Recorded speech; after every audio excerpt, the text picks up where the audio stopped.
Bonjour à tous, j'espère que vous allez bien pour cette fin d'année et que surtout ça se passe bien, les préparatifs se préparent bien sans contrainte ni mauvaise pensée. C'est important parce qu'en fait on traduit dans ce que l'on crée et donc pourquoi pas dans la nourriture que l'on porte et que l'on crée le soir du premier de l'an, on crée aussi une énergie quand on la fabrique, cette nourriture, et on transmet nos énergies. Donc si on est négatif, vous imaginez bien qu'on transmet des énergies négatives.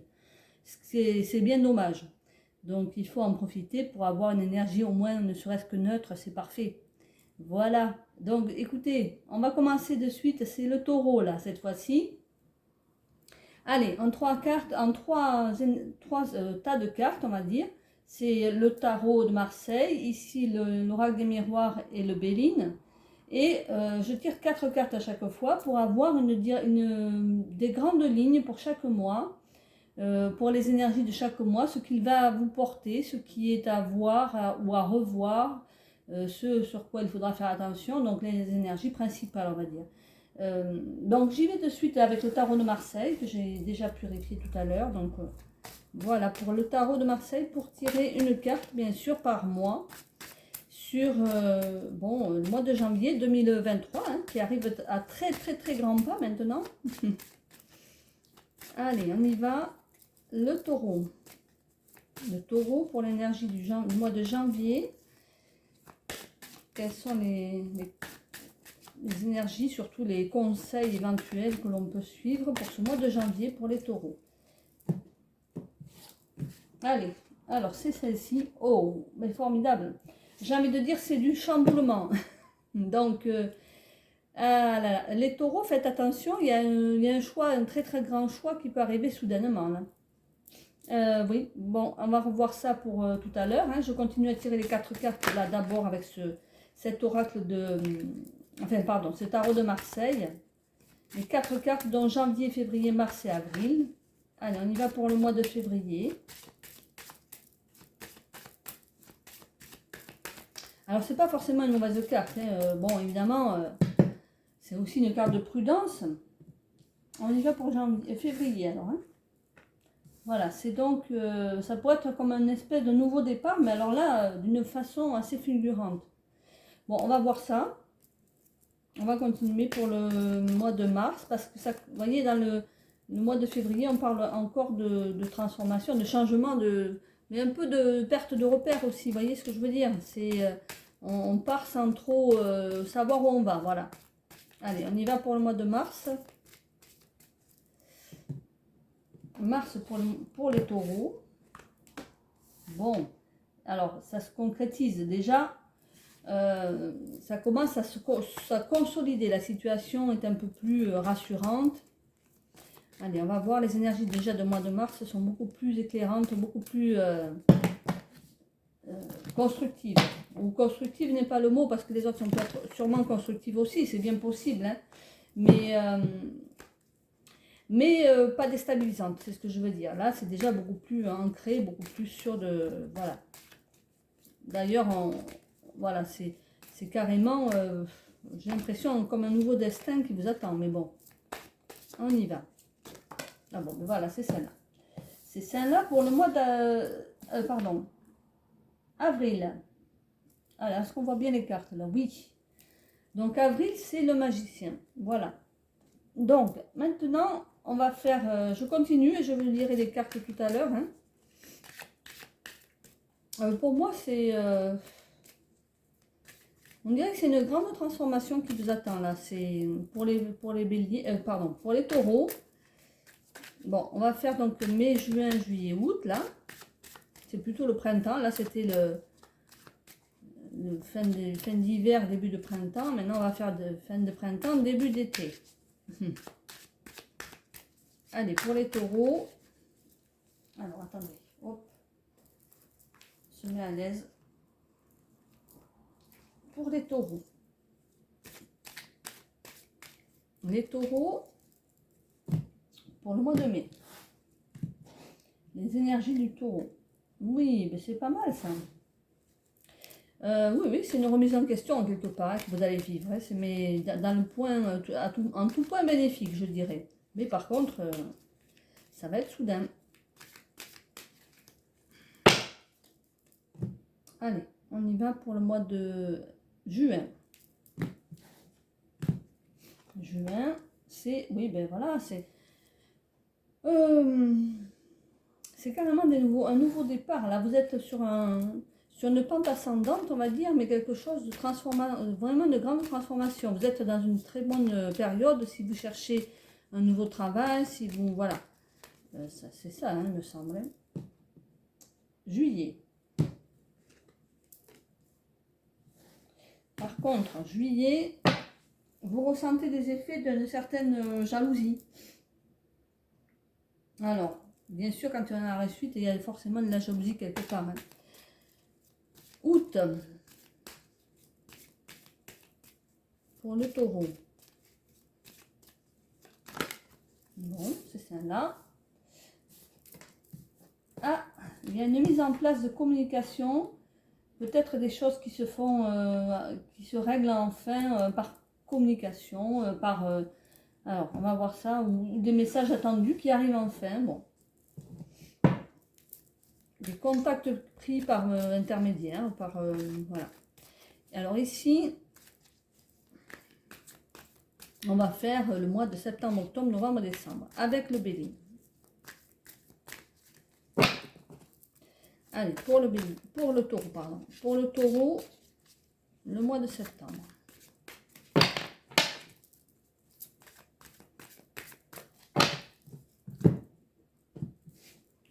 Pour le taureau, le mois de septembre, c'est super. Et on parle de voyage, on parle des déplacements, après d'intuition, vous remarquez des choses qui se concrétisent, mais grâce à votre intuition, qui sont, voilà, c'est...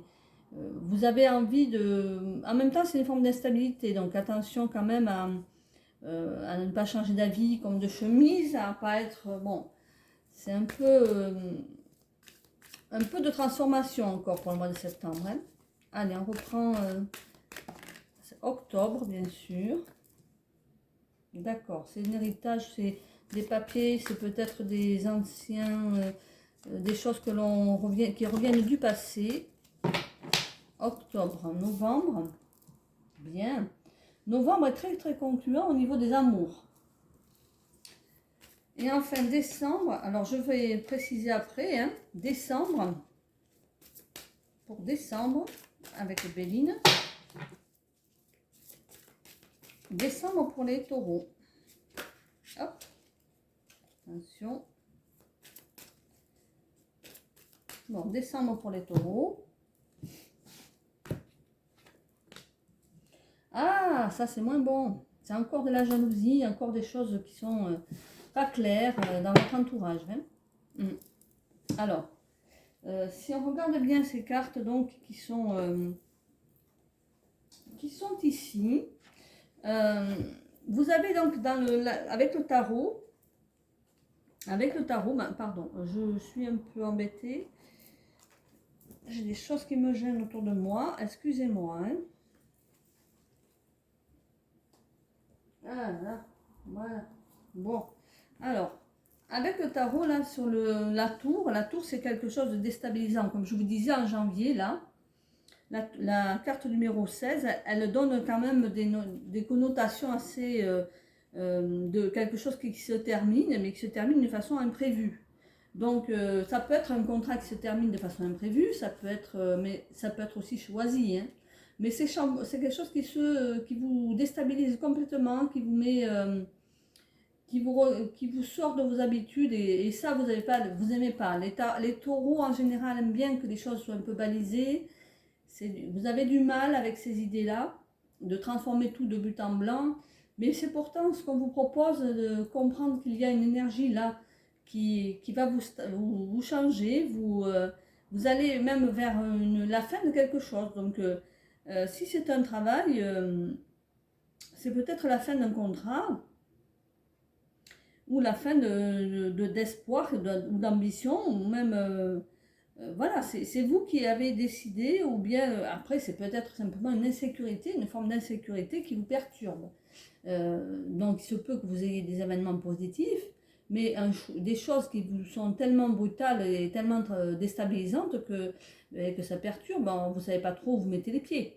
Voilà, donc ça peut être dans le travail, ça peut être dans les amours, c'est selon la situation au mois de janvier, ce qui va, ce qui va vous éclairer, enfin ça va éclairer une prise de position, une prise sur certains points. Donc à vous de voir dans quelle position, sur quelle position ça se place.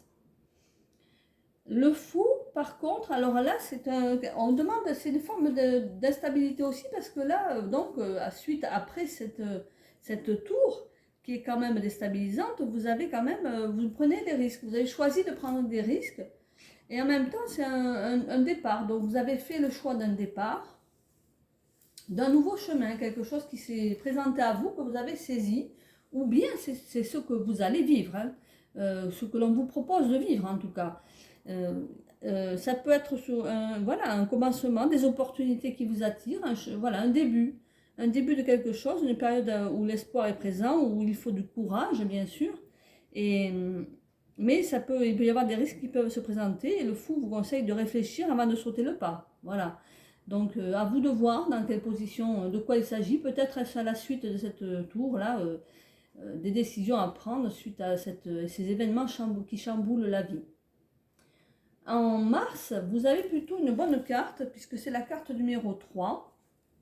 Alors, ça c'est l'impératrice, hein, et elle vous dit, cette impératrice, que c'est quand même, il y a un beau démarrage en tout cas dans cette entreprise, dans ce que vous allez créer ou dans ce que vous allez débuter. Il y a effectivement une relation qui se stabilise, quelque chose qui se concrétise. Et ça se fait avec un bon relationnel. Vous avez une forme de protection voilà, c'est le début de quelque chose, mais de florissant, quelque chose qui est vraiment peut-être très épanouissant et stimulant. De toute façon, c'est un présage d'engagement et de stabilité, hein. Voilà, ça peut être aussi dans une relation ou bien dans un travail, mais si c'est à la suite de ce que vous avez transformé dans votre vie, on vous parle de toute façon de début prometteur. On parle aussi de grossesse, hein, avec ça, donc ça peut être une grossesse qui démarre, ou bien un mariage, quelque chose qui se concrétise sur ce plan-là. On en parle en tout cas. Bon, pour le magicien avec la carte numéro 1, alors c'est le mois d'avril, et cette carte, elle vous dit qu'il y a quand même un risque aussi, mais que vous allez avoir, pardon, c'est la carte numéro 1, mais je suis en train de me tromper d'interprétation, je suis repartie sur le fou. La carte numéro 1, oui, mais c'est quand même une carte de risque, hein. Il y a une aventure là qui se présente à vous, et donc on vous demande d'être créatif, de démarrer vraiment avec tout ce que vous avez autour de vous, être capable de lancer toutes les idées que vous avez, de créer, d'avoir de l'énergie évidemment, de montrer votre énergie, votre capacité à vous renouveler. Ce sont des projets qui vous prennent le plus en ce moment, qui vous occupent le plus. Pourquoi pas le début d'une relation amoureuse pour certains. En tout cas, ça se transforme, les rêves se transforment en réalité en tout cas, voilà. Ça peut être un nouveau projet, donc un voyage important, voilà, c'est quelque chose, un succès, les conditions du succès sont réunies en fait, hein. Ensuite, on passe avec le mois de, alors, mai, pardon, le mois de mai. Le mois de mai, vous avez avec l'oracle des miroirs, la carte numéro 26 qui parle d'examen. Cette carte, elle est forcément, elle est sympathique parce qu'en fait, elle a quand même, on parle quand même de comment dire, pardon, d'études, de formation bien sûr dans ce cas-là, mais on va peut-être vous demander effectivement de consolider les acquis que vous avez là, que vous avez envie de faire valoir, en prenant un peu plus d'assurance, et donc en passant un petit examen, voilà, ou bien ça sera suite à cette transformation de vie, les résultats positifs que vous avez, voilà, on consolide vos acquis par un examen qui vous permet de vous revaloriser et voilà, de certifier votre état, le comportement, ce que vous êtes en fait. Voilà.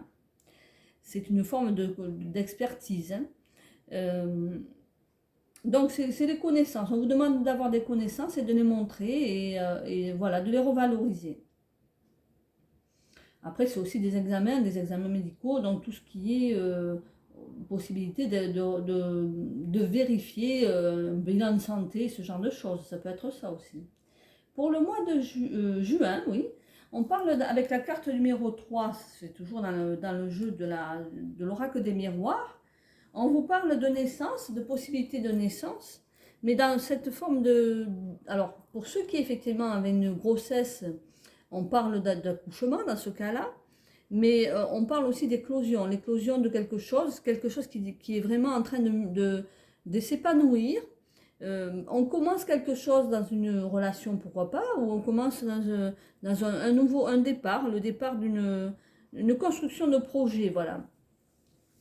Après, c'est peut-être une construction de maison, vous voyez, on lance des idées, on commence à penser dans ce sens, c'est une forme aussi de découverte dans le sens où une nouvelle relation, on commence à la découvrir, on s'élance dans une nouvelle relation et on découvre la personne, on se met voilà, à vivre un peu plus intensément avec cette personne et on découvre le bonheur et la joie de la découverte, quoi, et de la relation. Pour ce qui est du mois de... Alors, mai, juin, juillet, c'est la trahison. Là, c'est une carte un peu moins sympa. Hein. Là, c'est vrai que ça parle carrément de suite de cartes de risque d'adultère, de tromperie. Donc, si vous avez commencé une relation, vous commencez déjà à vous demander voilà, si cette relation va durer. Après, vous pouvez aussi très bien avoir l'impression qu'on vous ment, mais ce n'est pas forcément la réalité des choses. On met l'accent là-dessus parce que c'est une situation que vous allez ressentir, l'impression qu'on vous trahit, l'impression qu'on vous ment, l'impression qu'il y a de l'hypocrisie dans quelque part, et ça, c'est pas ce que vous recherchez. Ça va vous marquer, voilà. Donc au mois d'août, si c'est relationnel, mettez les points sur les i, soyez capable d'aller jusqu'au fond des choses, ne laissez pas courir cette situation, et surtout, si vous n'êtes pas sûr de la relation et que c'est vous qui avez tendance à être infidèle, bon, on vous fait comprendre que voilà, c'est pas une attitude honnête. Là, ça créera forcément, ou bien vous le faites exprès, c'est dans ce sens pour créer une jalousie. Ça peut être simplement des mots et non pas des actes, vous voyez ce que je veux dire. Mais on vous dit que c'est une situation que vous allez subir. Vous allez la subir. De toute façon, en août, vous avez des messages. Alors là, on parle carrément de nouveaux messages. Et si vous avez des messages, c'est qu'on reprend contact avec vous. On vous envoie une nouvelle, on vous envoie voilà, une communication. Et voilà, c'est aussi parce que vous avez peut-être pas, au niveau relationnel, vous avez fait non pas un break, mais vous vous dites que cette infidélité ou ce sentiment d'infidélité doit être éclairci et vous avez pris le taureau par les cornes pour communiquer avec la personne. Vous cherchez à comprendre. Vous êtes à l'écoute de cette personne et donc vous envoyez un écrit, vous faites ce qu'il faut pour démarrer un échange qui soit un peu plus constructif. Si c'est pour les papiers, évidemment, ça sera un contact important que vous prendrez ce mois-ci. En tout cas, c'est ce qu'on vous recommande. Un contact communication, mail qu'il faut envoyer et ne pas oublier d'envoyer. Septembre. Alors, septembre, on passe carrément aux Bélines. Pour le mois de septembre, alors attendez, vous la voyez là oui, voilà. Hop. Alors, Béline pour la numéro 15. Pardon. La numéro 15, cette carte-là, on parle de voyage avec cette carte, pardon. Cette carte, elle peut être sympathique, hein, si vous parlez de rêverie, peut-être même de déménagement, de choses qui sont un chemin à parcourir à deux, on s'élance, on est parti pour commencer une relation et la construire, donc forcément des hauts et des bas que l'on traverse, on se rend compte que, ben oui, il faut prendre le temps des choses, faut être à l'écoute de son cœur et de son intuition, c'est ce qu'on vous recommande évidemment, mais c'est une forme aussi d'instabilité, hein. Donc on vous fait comprendre que vous vous élancez dans cette relation sans trop savoir où vous allez, mais vous acceptez d'avancer dans le doute avec le risque de vous tromper, bien sûr, mais vous suivez votre intuition. Il y a aussi une forme de passivité avec ça, avec cette carte. Donc, bon, tranquille, quoi, hein. Euh, voilà, c'est pour... mais en fait, on vous dit de ne pas avoir de prise de tête, de prendre les choses comme elles viennent, c'est ce qu'on vous fait comprendre, de rester calme, voilà. Ici, pour le mois de octobre, c'est la carte numéro 41. Et cette carte, elle vous dit, là, qu'il y a carrément une forme de connaissance, de passage. On voit que le temps passe et que le temps ben, amène ses lots de bonheur et de négativité, forcément. Et on s'aperçoit que la vie quotidienne n'est pas forcément facile avec cette carte-là. On vous dit qu'il faut quand même voir les acquis, savoir si les acquis sont solides, si les connaissances sont solides, l'existence, comment est votre... Vous faites un espèce de bilan, vous voyez, si votre existence terrestre est vide ou pas, si voilà, vous avez besoin de faire ce petit topo de votre existence pour vous rendre compte que c'est un passage, quoi, peut-être un passage à vide, tout simplement, du mois d'octobre. Et voilà, vous êtes en train de vous remettre en question, mais d'une façon positive, puisque vous avez besoin de ce passage pour savoir où sont